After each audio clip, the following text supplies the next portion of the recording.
All right. So we got pick number 5 in the 6th round of the 2023 NFL Draft. Now, disclaimer: this is what I would have done for the Tennessee Titans um, in this year's draft class. I've already went over. If you want to check that out, pretty much evaluated and gave an analysis on what their picks were, and how maybe what they were thinking and what these players can become. The good, bad, and ugly about them. But this disclaimer is what I would have done. So with pick 186, I would have selected center Luke Wypler out of Ohio State. Um, when you look at his profile, you hear remarks of his intelligence. He's 6'3", 303. He can another guy that can hold his own. 1v1. He's played in some big games. Obviously, he was on an offensive line that had a lot of talent surrounding him, but as a center, that's literally the name of your job, to be in the center of the action, and you're always going to have help from left to right.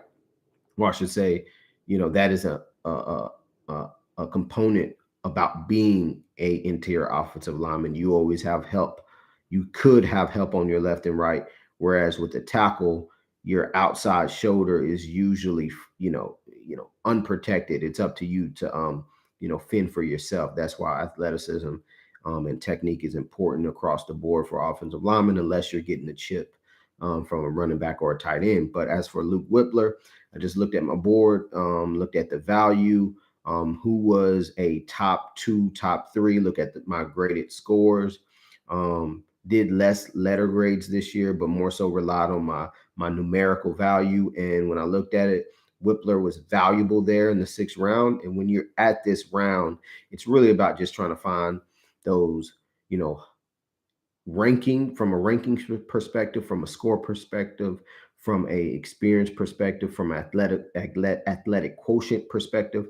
How can you get the most out of that round? Tennessee Titans, with their 6th round pick, selected, who did they get?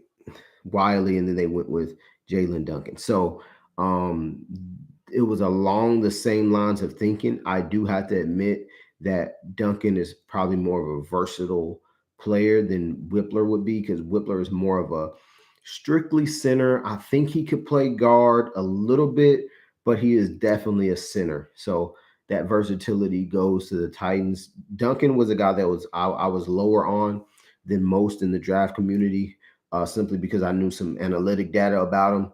Also knew that when watching him, he had some issues dealing with pure power too often for a guy his size, but those things can be corrected. Maybe the Titans have vision on that.